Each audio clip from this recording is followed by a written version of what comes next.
कि माशी और माशरती नाहमवारियाँ ख़त्म हो गई हैं, बढ़ गई हैं, अवाम में इत्तेहाद और तंजीम और इजाफा हो बढ़ गया गई है हैं, और खराब इसार हो और गई। खिदमत को कसवटी समझने लगा है।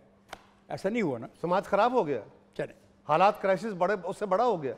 मैं आपने तो ये एक क्लेम कर बयान ही नहीं रहा, आप मुझसे मेरी परफॉर्मेंस पूछ रहे हैं। पूछ ली ना आप पूछ ली ना मैंने। नहीं, कितनी आप दफा अब कंडीशन ऑफ द सोसाइटी की बात कर रहे इससे हैं। नहीं अब मैं- उस क्राइसिस में क्या सिर्फ गवर्नमेंट एक प्लेयर है? नहीं, एक प्लेयर नहीं है, फिर? सारे प्लेयर ठीक है।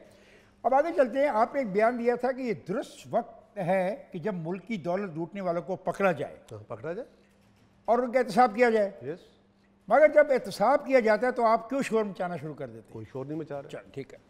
जब आप नवाज शरीफ को गद्दार कह चुके हैं, फिर ऐसे गद्दार के साथ मिलकर बैठने को आप तैयार क्यों हैं? इफ्तिखार साहब सियासत के अंदर जुल्फ़िकार अली भुट्टो शहीद ने भी जिनके खिलाफ वो इलेक्शन लड़े थे, बेनज़ीर भुट्टो शहीद भी जिन जो उनके वालिद के कत्ल में शामिल थे, उनके भी साथ में MRD में बैठी थी। ये हालात आपको सियासत के अंदर मजबूर करते हैं, आपने ये नवाज चॉइस शरीफ नहीं को होते। आपने नवाज शरीफ के बारे में कहा वो तो यूनियन काउंसिल का इलेक्शन भी नहीं लड़ सकते। जो सियासतदान यूनियन काउंसिल का भी इलेक्शन न लड़ सके, उसको आपके लीडर ने मुलाकात का पैगाम क्यों भिजवाया? गुजारिश ये है कि मियां नवाज शरीफ एक वक्त था जब इसी काबिल थे, वो यूनियन काउंसिल का इलेक्शन नहीं लड़ सकते थे, लेकिन एक वक्त है कि वो पाकिस्तान के बड़े लीडर हैं, इसमें भी कोई शक नहीं है। अब मैं आप किस वक्त में मैंने कहा और किस वक्त के बारे में मैंने कहा, मेरे बचपन की कई बात का अगर आप आज उठा के मेरे सामने रख दें तो ऐसा नहीं होगा। मैं कौन हूं? हर मैं तो सवाल हिस्ट्री का, को आपके सामने पेश कर रहा हूं। हर आर्गूमेंट का एक रेफरेंस टू द कॉन्टेक्स्ट है, उसमें उसको देखने की जरूरत है। आपने कहा कि हम इस्तेमाल होने को तैयार नहीं, हम एक इनफरादी शख्स को क्यों बचाएं? आज आपको नवाज शरीफ की तकलीफ का बहुत एहसास हो रहा है।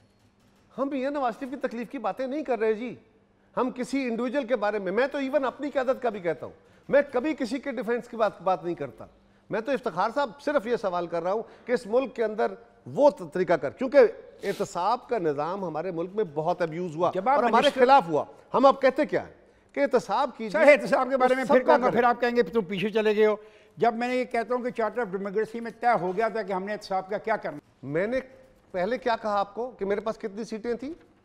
100। मुझे पता है सर, मुझे छोड़े ना, मैं वहीं बताता हूँ। फिर आप मेरे पास सीटें क्यों करते हैं जब आपको पता है? बाबा, प्रोमिसेस होते हैं कि मुझे वो प्रोमिसेस लोगों को ऐसे उलझाने के लिए। दिस इज एब्सोल्युटली रॉन्ग, या absolutely wrong. Why not? Promises वो होते हैं जो मैं करता हूं। It was a commitment of you and no, ये आपकी और नवाज शरीफ की कमिटमेंट है यार। मैं उस पे हाजिर हूं, दोनों पार्टियों की कमिटमेंट है। लेट मी अब बहुत चीख रहे हो दोनों नैब के बारे में। लेट मी अब दोनों चीख रहे हैं नैब के बारे में। अब क्या हुआ? कौन चीख रहा है? आप भी। और मुझे बोलने तो देन मैं बताने लगूं आपको। भाई क्या हुआ? सवाल ये है कि हमारे पास 126 मेंबर्स थे, जिन जिन चीजों पे सब लोग मुत्तफिक हो गए वो 18वीं तरमीम में आ गई। 18वीं तरमीम अभी हमारा आइडियल नहीं है। मैं 18वीं तरमीम की बात नहीं कर रहा था, 18वीं तरमीम में बता रहा हूं, वो भी इसी का हिस्सा था।